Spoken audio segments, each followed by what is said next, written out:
Assalamu alaikum wa rahmatullahi wa barakatuh. This is your boy Momodou Taal from what is the first of many for the Muslim Millennials podcast. We're out here in Cairo studying, getting that knowledge, and this is my co-host, friend, brother, Luqman Nieto. Assalamu alaikum. Just like a brief biography of Luqman, or who he is. Many of you might have seen him in my stories before, or it might be your first time. This is Luqman Nieto. He started studying traditionally in Spain. He has a degree in History, politics and Islamic studies, a master's in cinematography, and also he's doing a degree now in clinical psychology. The kind of background to this podcast is that me and Luqman, off camera, he probably gets annoyed with me sometimes, that I constantly pick his brains. I think he's very insightful, and we have great conversations. So I thought, you know what is better than getting a conversation with him? So, discussion, conversation, debate, intellectual inquiry, that's what we're going for today. So straight away, our topic today is identity. In an era of, you hear this, I identify like this, we're in an era of identity politics, what is all this stuff? So straight away, bro, when we say identity, what does it mean? What comes to mind? Well, first of all, I would not dare to do an academic description of what identity is. Yeah. It's a very wide subject. Of course. So I'll say what, in my opinion, or what I have gathered, that it sounds possible, yeah, and that we can relate to. Okay. So I would say, in a simple words, that identity is the story that we tell ourselves, okay, about ourselves. Okay. But also the story that we tell ourselves about other people. Right? Okay, so immediately identity is a kind of two-track thing. Yes. So then, why do we tell these, in your opinion, why do we tell these stories to ourselves? And why do we tell stories about other people? And if possible, give an example. Yeah, well, we basically language animals, right? Of course. In a way. We understand ourselves through the story that we tell ourselves about our lives. That give us a biography, that give us an identity, sort of say, right? I was this, I did that, I became this, now I'm that. Yeah. It's like I'm telling myself a story of who I am, right? And it's like my own biography, like my own story. You do the same, we all do the same. Through that telling, we kind of find our way in the world. Okay. Or we seem to find our way in the world, right? But now, sorry, you said as well, why do we make up stories about other people? Is because we need to incorporate other people into our story. Mm-hmm. So we also tell ourselves about a story about who the other person is. Yeah. There's much more to say. Of course. But when we say to navigate through the world, are we saying that we need to derive meaning? What do you mean? So for example, like you're saying, we tell a story about ourselves and about other people to navigate through this thing called life. Well, basically we need to make sense. Yeah, are we saying meaning here? I will say meaning and sense is two different things. Okay. Right? I will not say it's the same thing. When I say make sense, is that the things around us, in ourselves and around us, have a sense, have a purpose. We can explain them. Okay. You are my friend. Yeah. The moment I tell you are my friend, I'm already giving you an identity as my friend with everything that comes with it. You know. Yeah. If you said, for example, I am a student, that already gives you an identity that you putting up forward, and I'm picking up. Of course. And when you describe that identity, that way of describing yourself, you attribute into that certain characteristic of being a student. It would be obvious to think being a student, if I say that first, is not the same as saying, well, I am a doctor. Of course. Right? Of course. But isn't it that the irony of the age in that we try to make sense of the world through the stories we tell, through the identity we place on ourselves and project onto others? Isn't it the irony of the world that with all this trying to make sense of it, there is no sense of it? And we haven't made sense of it. Identity politics. We have so many people are saying we don't know how to describe ourselves or who are we. So isn't it the irony of the age? I mean, there is a contradiction. Of course, obviously. But in my opinion, that contradiction is inherent to being human, is inherent to existence. Okay. That's another topic we could go another time. we could take another time. But basically, I think that everything that we tell ourselves that we are, right? It's in a way very circumstantial, sort of saying, right? So I didn't, for example, I didn't choose the place I was born. I didn't choose my race. I didn't choose my height, the color of my hair. I didn't even choose whether I was good looking or bad looking. Don't worry, I'm sure you're good looking. I'm sure our viewers will agree as well. Anyway, I didn't also choose my language. I didn't choose the time, in which I was born. All of those things and other, like your upbringing, the exposure you have to education, your family, all of those things have an impact in how you perceive yourself and how you deal with the circumstances around you. Right? That shape a particular form. Right? We all have one. Of course. Like the moment we are born, we start dealing with the circumstances of the world. There is a very famous Spanish philosopher, Ortega y Gasset, who used to say, I am myself and my circumstances. Meaning I cannot separate who I am from the circumstances that have made me be who I am. Of course. Right? But so you've used the word circumstances and circumstantial a lot, which obviously I agree with. But then the thing is, I think is that contradiction, because we deep down know that it's all circumstantial. We should know anyway. We should know it's circumstantial. We should know that, the me being born in Africa, for example, if I was born in Africa, or me being born in the UK, provides a totally different circumstance and will provide a totally different lifestyle and provide a totally different identity. However, in this day and age, we seem to attach so much to our identities as if they were divine, in the sense that it could have been the only way that could have been. Yeah. Because it is both. Yeah. Right? Of course. The fact that we didn't choose any of those circumstances, especially in the beginning of our lives, and especially the ones that are biological, sort of say, in a way makes them unique, right? It creates a unique individual. Yeah.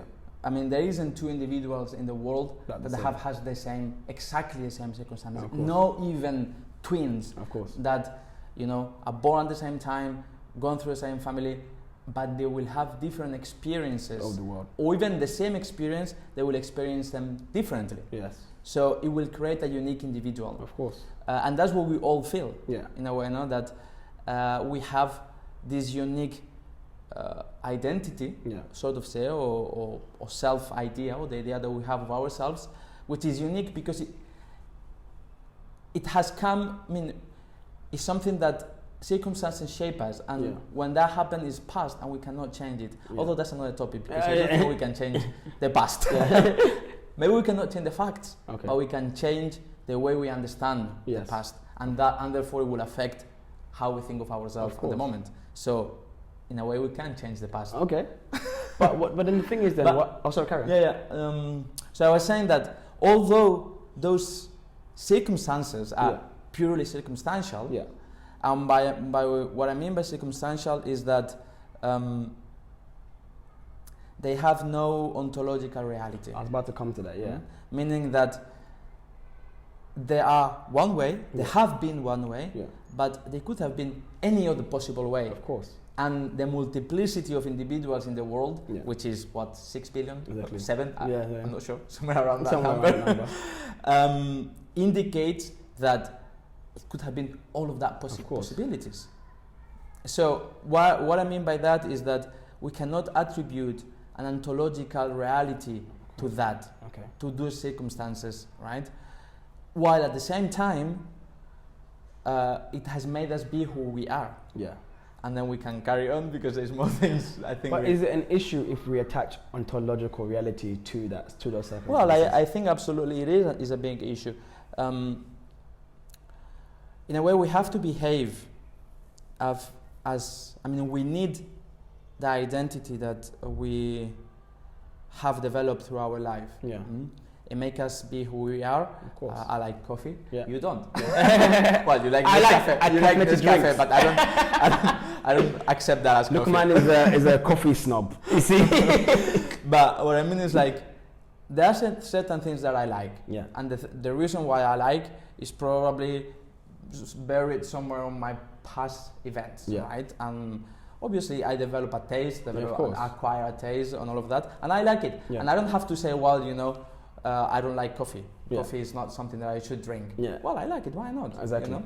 But what I mean by not giving ontological reality to those things is that when something is one way, Yeah. but it could have been any other way, Of course. it means we cannot attribute the reality of existence to that thing. Yeah.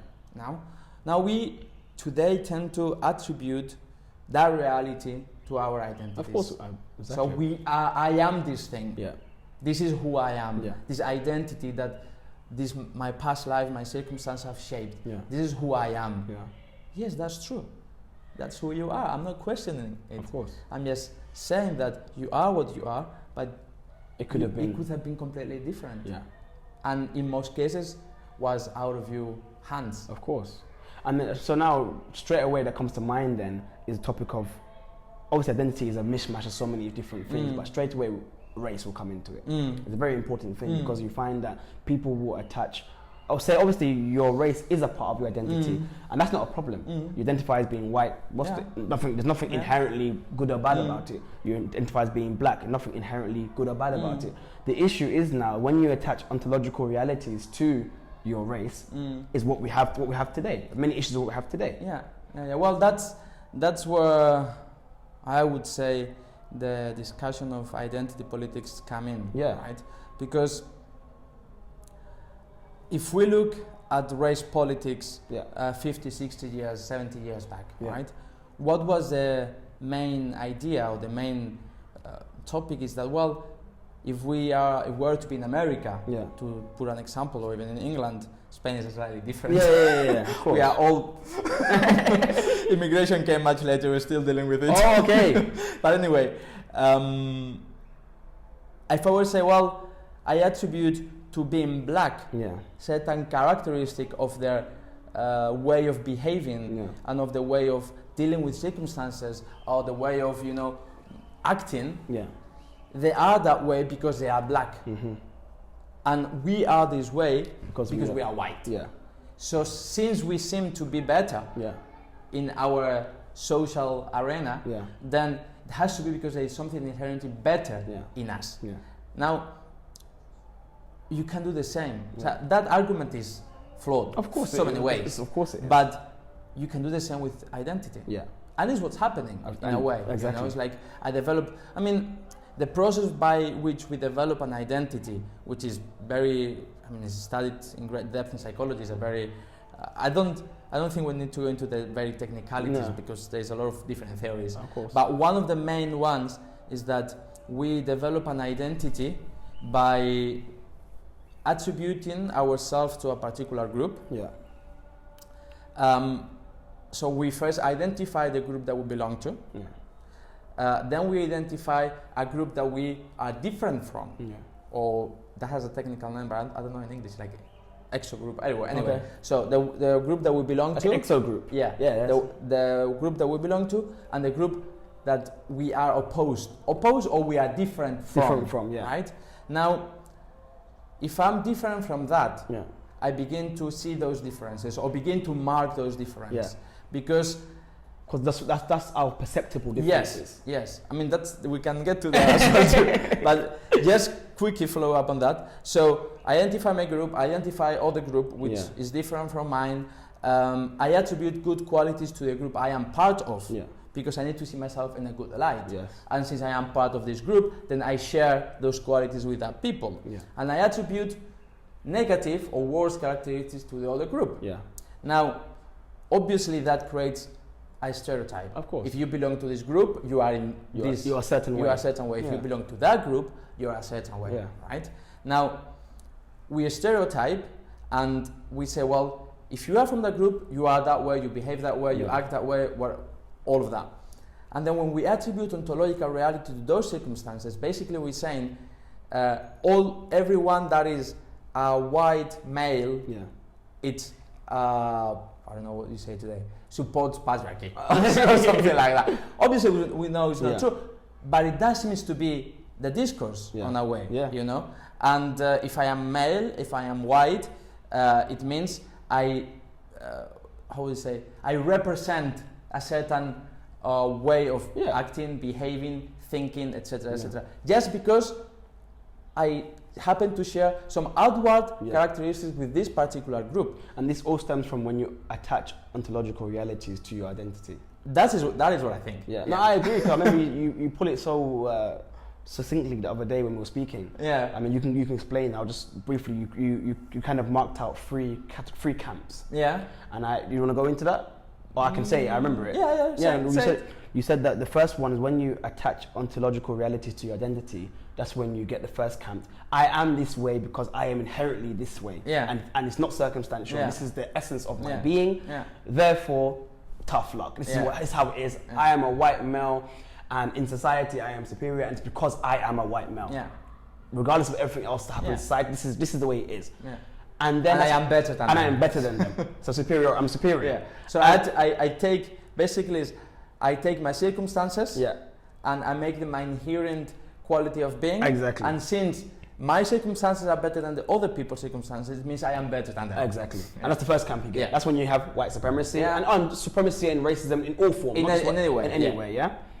The second camp is when you reject everything, dismantle everything. There's no identity. There's nothing. I reject it. And that's what my critique of the neoliberals is this.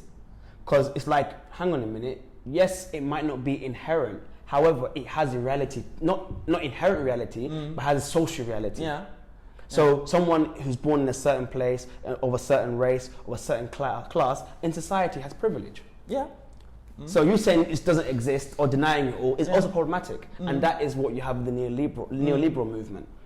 The third camp, which I think you said very succinctly and quite good, is, okay, I recognize it's a merging of both plus a third aspect.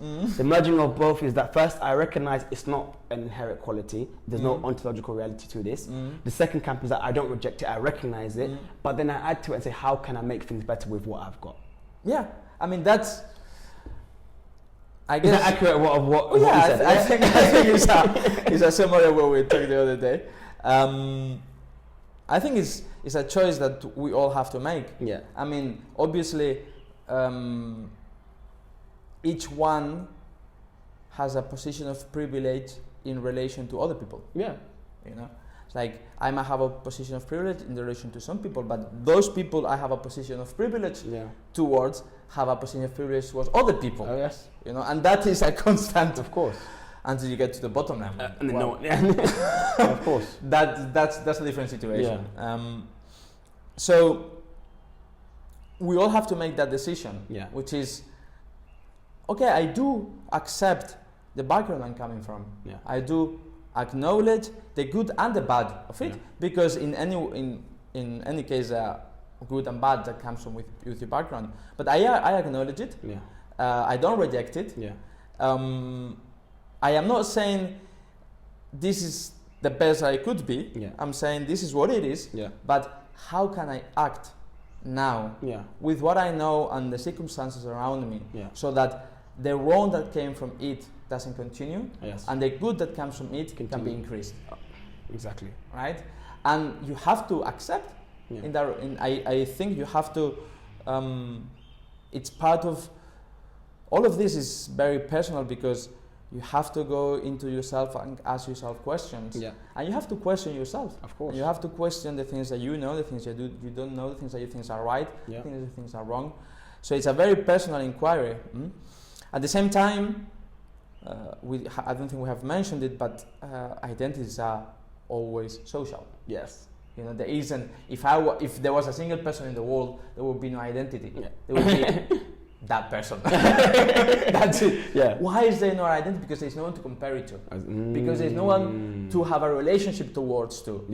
You know, it's like if I don't know if there was only but again that is the irony of it. Yeah. Because how can there be an inherent quality to an identity when it's purely subjective to the social context you find yourself in? Yeah, for example, if there was no comparison for black, then there would just be black. Yeah. Well, but there will not be blacks. Exactly. There will not be black. Or there will not be white people. It's a social construct. Yeah. So I mean, it's like if there was only white people in the world, or if there was only black people or Asian people or I don't know, Indonesian or Chinese, there will not be such an attribute as being Chinese or being European. There will be people. It will be people. That's it. And then there'll be other markers, obviously. But race will not be a marker. Exactly. There could be markers in terms of wealth, in terms of education, in terms of power, strength, intelligence, anything. Yeah. We cannot dismiss that or reject that we are different. Yeah. People is inherently different from groups and individuals from individuals. And we cannot simply ignore that reality. Yeah. Right? Inherently different meaning? Well, look at you and me. Oh, okay. You know, there are objectively, there are objectively all kinds of differences. Yeah. Like you're black, I'm white. Yeah. You're from England, I'm from Spain. Yeah. You have African heritage. I might have to, but apparently not. I'm Spanish, right? But there are certain objective things that we are different. Yeah. Like my mother tongue is Spanish, yours is English, I think. So those differences are there. And as long as there are, because I think this is something interesting to mention as well, as long as there are differences, which there always will be differences, there will always be categorization. Of course. And groups will be created, and stereotypes will be created, and so on and so forth. That is a natural process of not only, it's a natural process of knowing yourself. Yeah. Right? You can only know yourself when you are in relation to other people. When you are, because you need in a certain way to know, well, this is how I do things, but this is how other people or the person does things. How does compare to how I do things or how I do not do things, and what I think or what I don't think, and so on and so forth. You need other people to know yourself too. Of course. But then coming back to, so we have agreed, and I'm sure the viewers are going to think we've used the word ontological so many times. But coming back to attributing ontological realities to your identity, can we not then say, what is the ontological thing of our identity? Is it not to be a human being? Yeah, well, that's kind of what I was getting to. Yes. Right? Because is it not the question? Look, as long as we understand, or as long as we dictate what identity of someone constitutes by the outward appearance of things, which we do and we have to, but as long as we give to that outward appearance of things, which are circumstantial, purely circumstantial, as long as we keep giving to that the ultimate reality, there's always going to be some kind of prejudice. There's always going to be some kind of identity politics, race politics, wealth politics, anything, because there are always going to be differences. That's inevitable. That's how we are. That's how everything is. Right. So as long as we keep attributing to those facts the ultimate reality, and by that I mean what makes things valuable on themselves, there's always going to be the discourse of what is better than, or what is worse than, or how we should, relate. Now, that's how it is. Because we're different, outwardly different. We need to recognize, and that is where I think we might be falling short today, which is we need to recognize that the human being has more than meets the eye. Put it that way, Of course. That there is, as Muslim we would say, the unseen reality of the human being. And we could go on what does the unseen reality of the human being is, but you could say it's the conscience, you can say if it's subjectivity, you can say, you could display, you can of course, define it and the soul, all of that is part of the unseen reality of the human being. Yeah. The unseen reality of a human being cannot be judged because we don't see it. Exactly. I was just going to say that if it's unseen, how do we attach anything to it? Yeah, but that is the thing. We attribute other people an inherent value because we experience them as how we are. So I understand myself as a human being that has an unseen reality that is obviously expressed through my actions. That's another thing. But because I experience myself as such, I attribute to you the same experience. You know, I mean, that question is very old. When the colonialists arrived in South America, the Indians and in Africa, what was the question? Do these people have souls? That was the question. That was the first question. Because if they have souls, like we do, then we need to treat them as we are. But if they don't have souls, then they're simply animals. Then we treat them like animals, right? But so we need the first step to value the other. Is to value yourself as your inherent reality of being, and you attribute that quality of being to someone else. And then first, and then obviously the circumstances shape the identity of that person, but you do not attribute ultimate reality or ontological reality to those circumstances. You have to act towards them accordingly, because we do not behave. That's why identities are also socially constructed, because they come out on the relationship between people. But I do not act the same when I am in front of a person, let's say a person I have a great respect to, and who I admire a lot, and from whom I want to benefit from his or her knowledge, right? That I will behave to a child. Of course. It doesn't mean I am different. It means the way I express myself and I behave, the circumstances are different. Of course. What a child requires from me, of love, of attention, of treating them according to their abilities and speaking to them, and it's not the same that the behavior that I have towards someone that I want to gain knowledge or any other thing, from. So our identities keep changing in our environment, and that is natural. Of course. And we see the difference and we act accordingly. I mean, we don't have to be naive and think just because I attribute this human quality to you means you are a good person. Of course. I mean, I'm not going to say you are a good person. I'm going to say you behave as a good. Or what is my understanding of good, at least. Of course. If it's a thief, it's a thief. And I have to be aware that I'm not going to get robbed. But that does not mean I undervalue his humanity. But I do judge by the actions because they reflect the inward quality of the person. As you heard midway through that was the adhan. As is the norm in Cairo, they call it the city of 1,000 minarets. You can hear the adhan from almost any location in the city. So we just had a quick short break for prayer and we're back. And we're just going to kind of wrap it up and kind of express what we've taken away from this kind of episode. I think first and foremost, many a times people might have clicked this video or might have watched it with the hope of finding an answer. And I feel like people miss the point of philosophizing or intellectual inquiry. And many a time an answer is useful, but that's not how life is. Life is way too complex. These topics are way too complex to figure out an answer. These are topics that people have spoken about in Greek philosophy and, before Christ. It's currently discussed in psychology. And it's about being discussed. And what we've done is just discuss that. But however, just kind of like maybe not so much answers, but takeaways. My kind of takeaway from this beautiful discussion has been that we have to be very wary of attaching intrinsic goodness or badness to our perceptible differences. And first and foremost is answering the question, and which we neglect in this day and age, is what does it mean to be a human being? And starting from that point rather than the other way around. That's my first initial takeaway. What about yourself? Well, I think we have to keep in mind always that our identities are not something fixed.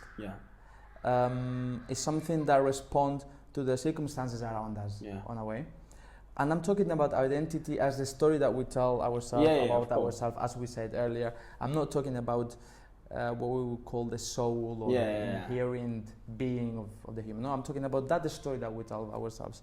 But that is constantly changing. Of course. Our circumstances are constantly changing. Yeah. Our identities respond to those circumstances and adapt to those circumstances. Yeah. Therefore, they are a dynamic entity. It's not a fixed thing. And that is, for me, one of the things that we have to keep in mind. Yeah. Our identities are, on one way, fixed at this particular moment because we are who we are because of the circumstances that have led us to be as we are right now. Yeah. And we could not be any other way. Yeah.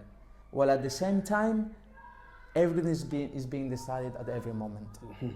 And I am creating a new identity as I go along in life. Yeah. So we need to have the tools to build an identity, meaning understanding our life, our events, our social circumstances, everything that has happened.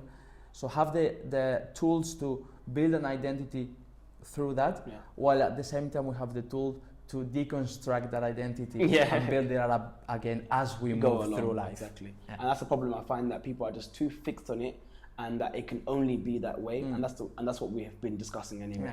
Anyway, guys, thanks for listening, watching, whether this is on iTunes, SoundCloud, or YouTube, whatever you're listening to. Hope you had a great, hope you really enjoyed this discussion. I know I did. Leave a like, comment, what you'd like to hear us talk about in the future.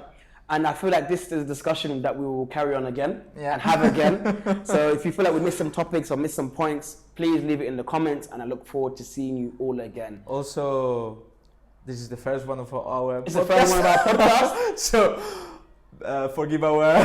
forgive if it's a bit unprofessional, whatever it is. It's the first one of our podcast. I mean, many of you... Hopefully many more, inshallah. May Allah give us tawfiq, give success and consistency. I find that, you know, to make a successful podcast, it just needs to be consistent. But again, many of you have seen maybe myself on the Baraka Boys podcast, which is, again, that's not me. I don't have any technical kind of, I'm just there talking. We're amongst six other people. This is kind of my first one as a kind of host and with a co-host. But inshallah, hopefully we can carry on with this way. Anyway, take care all. Peace out.